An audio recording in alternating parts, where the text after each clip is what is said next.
Hey everyone, welcome back to another episode of Southern Dirt. My name is Summer and today I'll be taking you through my Central Florida Zone 9 garden. Today I'll also be sharing with you some of the highlights of our food forest in our front yard and our pumpkin patch. I can't wait to show you guys all the flowers and the fruit that is setting in the garden. The garden is at its prime right now, so I hope you guys stick around and enjoy this video. If this is the first time you're joining me on my gardening channel, I do bi-weekly updates on my garden and food forest here in Central Florida Zone 9, and specifically focusing on how to garden in our area and zone. I also like to share garden fresh recipes and tips for beginners in gardening. So if you guys are interested in any of those, please make sure that you subscribe to the channel. I'm going to show you different parts of the garden today. I'm going to show you our smaller garden, which is where I started. We then grew to including a second garden over there where we have our children's play area, and then continued on over here, which added our third garden. So we have this whole beautiful gardening space here that our family can enjoy and grow food for our family. So over here I have 4 different beds. In this first bed here, I have some lettuce. I have some butter crunch and some romaine lettuce. If you guys want to watch a cute video of my children and I harvesting some of this lettuce, I did a quick 1-minute inspirational recipe that I actually made for my own self and my husband one day. So it was fun to just come out here with the children, harvest, and make a quick little inspirational recipe for you guys to view. And over here I had some basil and cilantro that just was not coming up really well. Everything in the garden was flourishing except for my basil and cilantro. So you can kind of see a few sprigs there, but I've since replaced it with some kale that's doing really well. I have some beautiful bok choy over here. I want to show you how nice this is doing. I've never grown bok choy before, but if you have not grown it, look at how beautiful that is. The other day I harvested a few leaves off just to see what it tasted like, and actually threw it into the salad that I made from this butter crunch and romaine, and it actually was pretty good. So I'm excited to see how that grows. It's just beautiful in the garden. It's doing really well. Over here in these baskets I have some mint and I have 2 different types of thyme. So I'll be showing you in some future videos of what I do with a lot of my herbs in our kitchen. And if that's something that would interest you, please let me know, because I always like to get feedback from my subscribers and viewers to see what you guys want to see and what you enjoy seeing in these videos. So over here we've got some carrots and radishes. We actually have quite a few radishes that are ready to harvest. I'm going to get up here and show you some right here. Might as well just, there you go. Now radishes are super easy to grow. Look at how beautiful that is. And they are quick growers. It's probably one of the fastest things you can grow in a garden. They're so easy to plant. I just sprinkled the seeds in. I mean, my kids easily can sprinkle the seeds in. It's a lot of fun. We mix these up into our salads or just eat them raw with some ranch dressing. Over here we've got some eggplants. Now I put these eggplants in last May. Most all of the vegetables through my garden were planted from seed at the early stages of September and August, which you guys can go back and see the previous videos of what to grow in Zone 9 in fall. You might find that helpful on different vegetable plants that you can transplant or put seeds in the ground during that time. So you can actually view all the seed packets and all of the varieties that I planted in this garden. The only thing left in the garden from the last season are my eggplants and a couple pepper plants. Look at how beautiful these are. These are called shooting star eggplants. I have started to get my ant problem controlled over here. I'll show you the product that I used that worked pretty good. Look at these. These are about ready to harvest. I love frying these up, but either way, the plant is just so beautiful. You can use them in eggplant parmesan, but look at how pretty these are, and they set these really, really nice flowers. I do have some peppers in here that are kind of overgrown. I must have planted them way too close to these eggplants, but they are still shooting off some fruit. I might just pull these guys or transplant them, but they're still shooting some flowers there. Now on my tower over here, I have some strawberries and some lettuce at the bottom. I've pretty much harvested most of the lettuce here. I did do a video on some of my harvest here with another salad inspirational harvest if you want to watch that. I do have a playlist of those if you want to go and view that. I think what I'm going to do is remove this lettuce and add some more strawberries as they come into season. Over here I have what's called rattlesnake beans. I've never grown them, but they looked pretty interesting, so I thought I would try them out. I also planted some back behind here, which are growing pretty nicely. The goal here was to just kind of put something in front of these horrible looking boxes, electrical boxes. So maybe that will hide that there. Over here I have my little succulent stand. And here's some of our Seminole pumpkins that our kids have painted, which we have a huge stash of them in the house now, which have been great. I've been making a lot of recipes with our Seminole pumpkins. Oh, and by the way, the Seminole pumpkin seeds are ready to sell.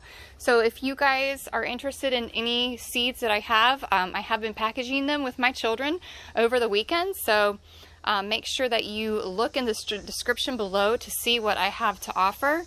It will be a first come, first serve basis. Though as we're harvesting more of our pumpkins and eating them, I will be selling them as we get more in stock. So if you want to order those, you can. So here's my little herb garden. You can see all this little white stuff here. This is diatomaceous earth. I don't know if I'm saying that correctly, but I have sprinkled that everywhere I've had any ant piles, and it seems to be helping. What's happened is I sprinkled it all in my garden bed where I had some ant issues over here with my eggplants. I had ants eating all of my eggplants and making houses out of them. So I sprinkled it all around in this bed, and then they ended up moving over here to these pots. So I think I finally have them under control. They're still present, but not getting rid of all the ants is not a bad thing. So those are doing really well. I'm going to take you guys over to this garden here. Probably the most exciting thing over here that's happening is my squash and zucchini plants. So I'm going to start with those. Look at how healthy these guys are.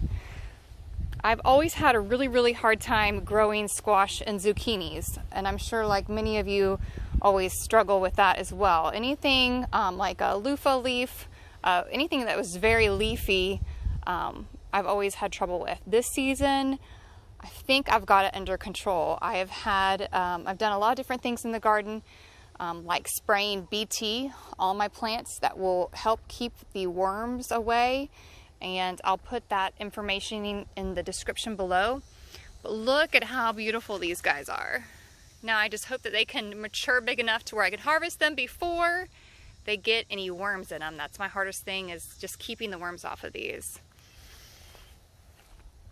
But these guys are doing great. Again, if you want to know what type of seed varieties I used in seed packets, go back to my fall gardening guide. Look at all those guys. And I go over all the seed packets that I used this fall. Oh, look at that. I just love coming out here in the mornings and checking on everything and seeing how fast everything grows. Oh, look at that bee. And they are working at it. Just simple things like this to just slow down with the craziness of life. Here's some of my zucchini plants. Oh, there's one. Come around here. So if you haven't started a garden yet, I recommend it, especially if you have any anxieties or stresses. I mean, who doesn't in these times that we're in? You can grow your own food for your family, get outside, just slow down from our crazy instant world that we're in. So over here are our tomato plants. These are a brandy wine variety.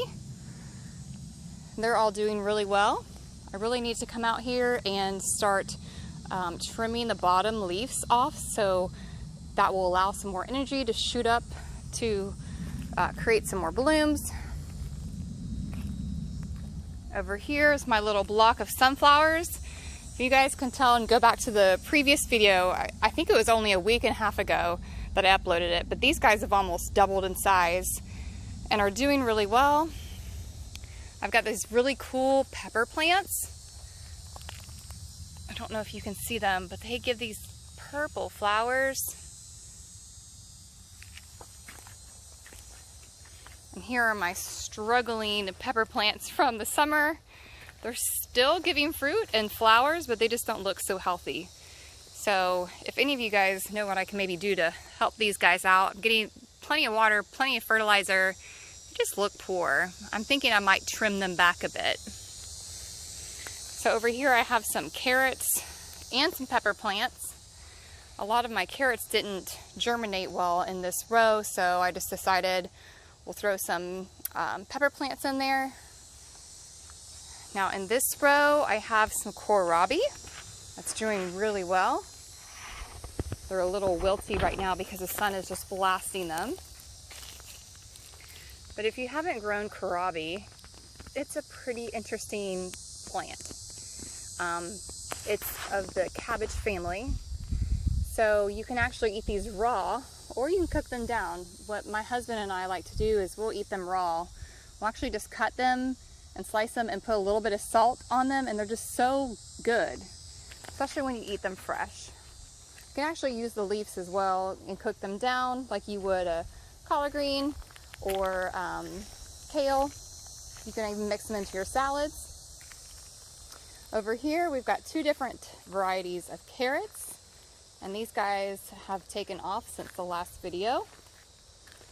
This is probably one of our family favorites, actually neighborhood favorites, is to come over here and harvest carrots and see who can get the biggest one.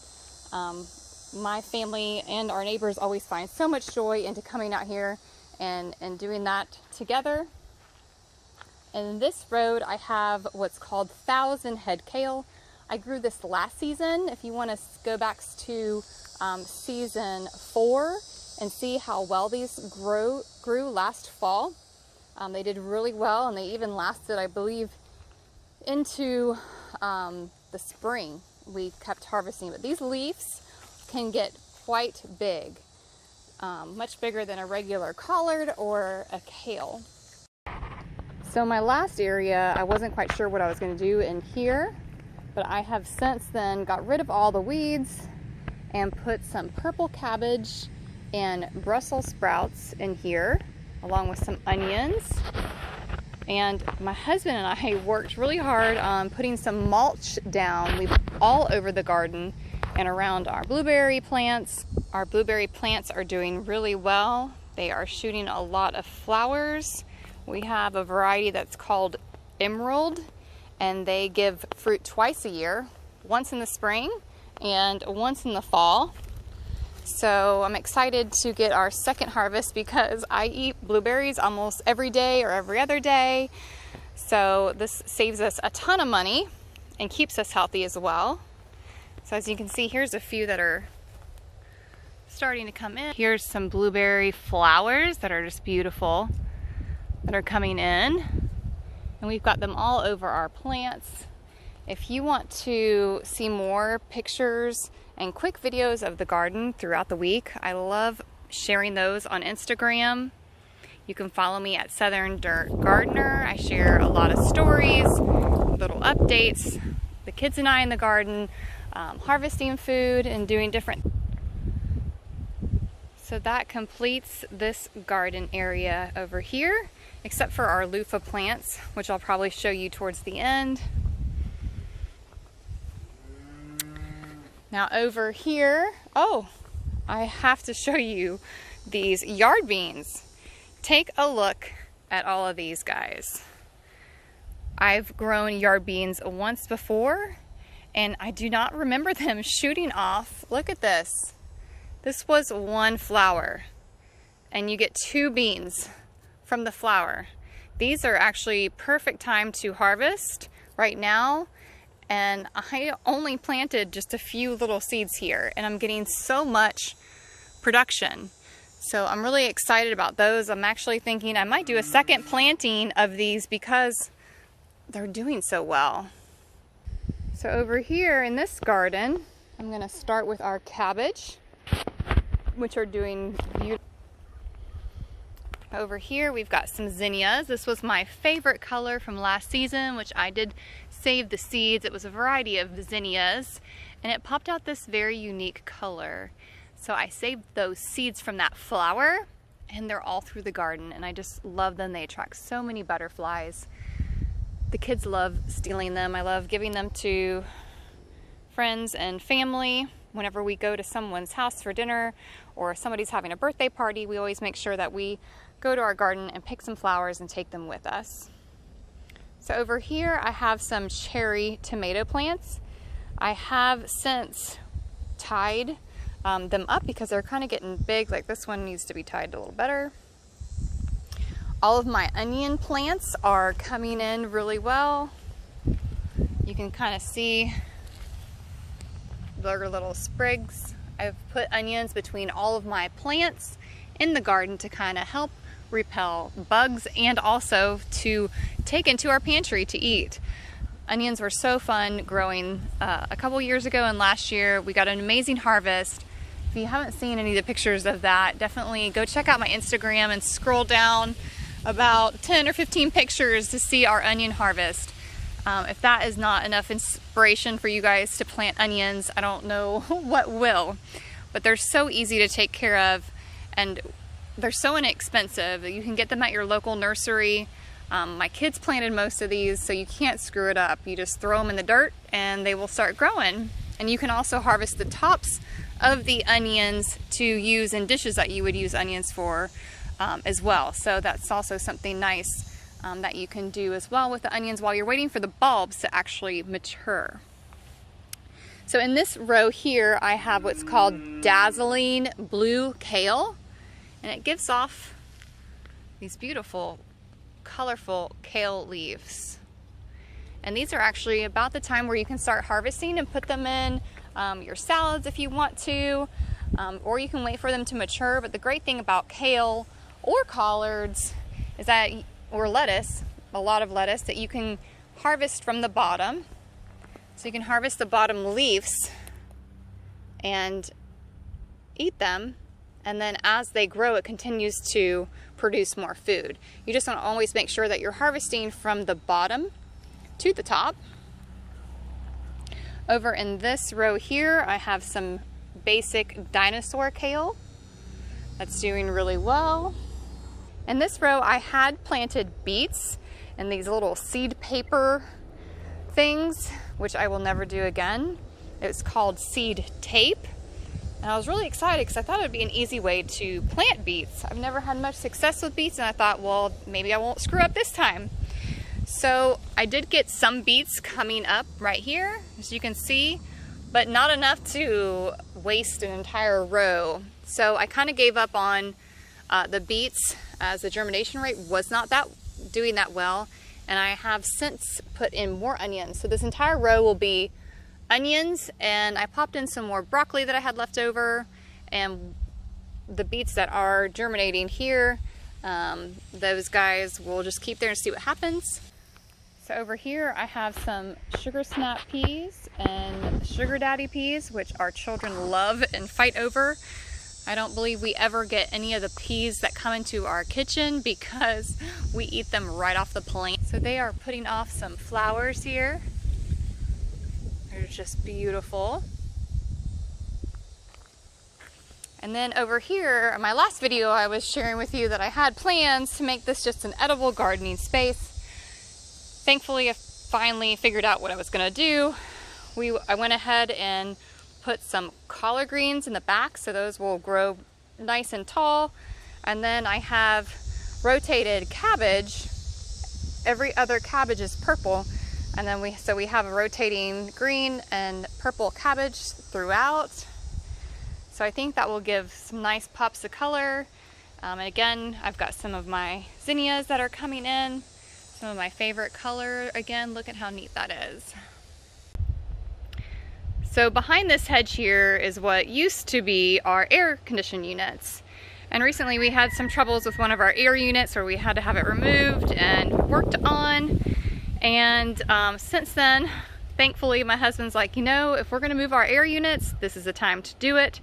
So I've been begging for more space to work in, and thankfully we have moved our air units to the other side of the house, and I'm gonna have extra space because I do want to start offering workshops here at my home.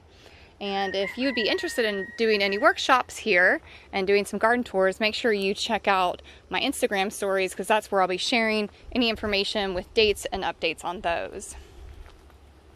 So here's our very messy, again, fairy garden and kids area where they play.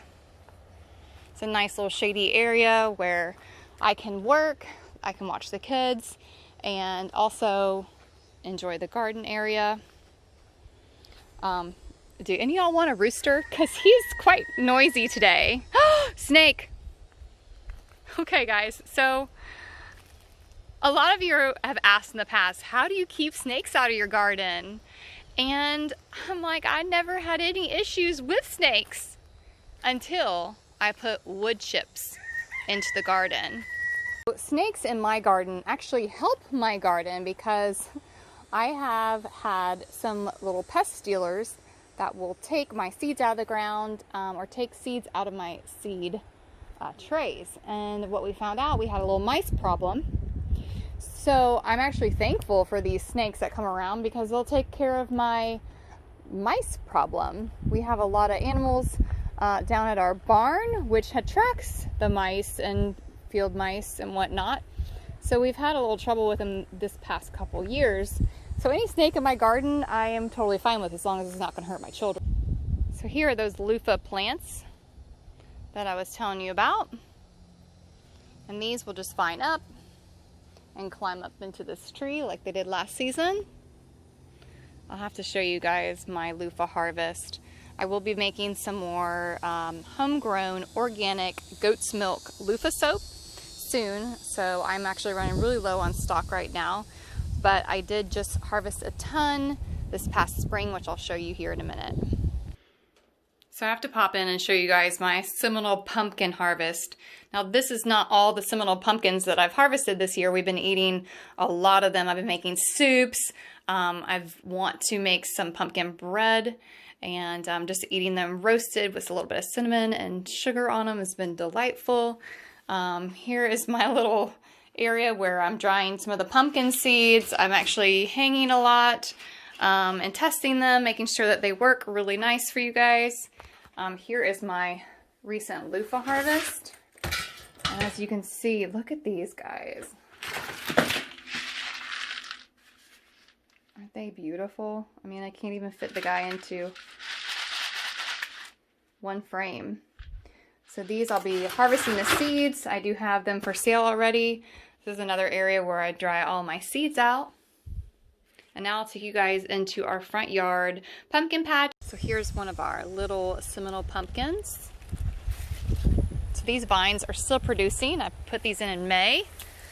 And there's what they look like young. I'll go down here and show you some of the larger ones.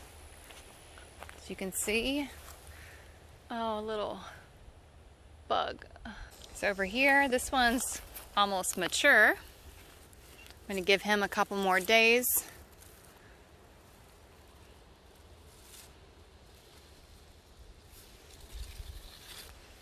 And then as you can see in here, we've got a lot of more pumpkins that are starting to get bigger. Some of them are starting to get a little different type of color on them. Look at these guys. But I hope that these guys will produce all the way into the winter and we don't get any hard freezes. But they're still shooting plenty of flowers, which means fruit. Whoa, look at those guys. As you can see, there are 2 bees and some ants that are just working at it. I love it. So these bees have been so good to me, so good to our family, and pollinating all these wonderful pumpkins for us to eat. So I'm now out in our food forest, and this is one of our loquat trees. As you can see, I've got small little loquats coming in. I'm so excited about these because they give off a ton of fruit. And as long as we don't have a ton of squirrels out here, we will have plenty for us and the squirrels. Here are a few guavas on our guava tree. Usually we do a large harvest in the summer, but these guys are just late bloomers. Our pineapples are looking super healthy, which these are all pineapples that we've bought from the store and cut off their tops and just threw them in the dirt. Here's one of our Barbados cherries from our Barbados cherry tree. My papaya trees, they're just doing so awesome. Look at this guy over here. Beautiful papaya flowers. These were all grown from seed. We have some mulberries coming in. And I'm really excited about these trees. These are our Myers lemon trees, which our children love to make lemonade from. And we'll make sweet lemon tea with them as well. Some more mulberries. These are actually the trees that I started from cuttings, which I have 3 rows of them right here. These are all from one tree that I started with, and basically made a mulberry tree farm here out of. So those are all producing and doing really well. We've actually been getting a bit of silkworms in some of our leaves, but over time the birds kind of take care of them. We actually will pick some of the leaves off and give them to our chickens. The chickens love eating them. So I hope you guys enjoyed this video. Please make sure to subscribe to the channel, hit that like button, and if you have any questions or concerns about my garden and maybe something I'm doing wrong, I'm always willing to learn, and that's what I love about gardening, is I never stop learning. So please put those below in the comment section, and I will see you guys back on another tour.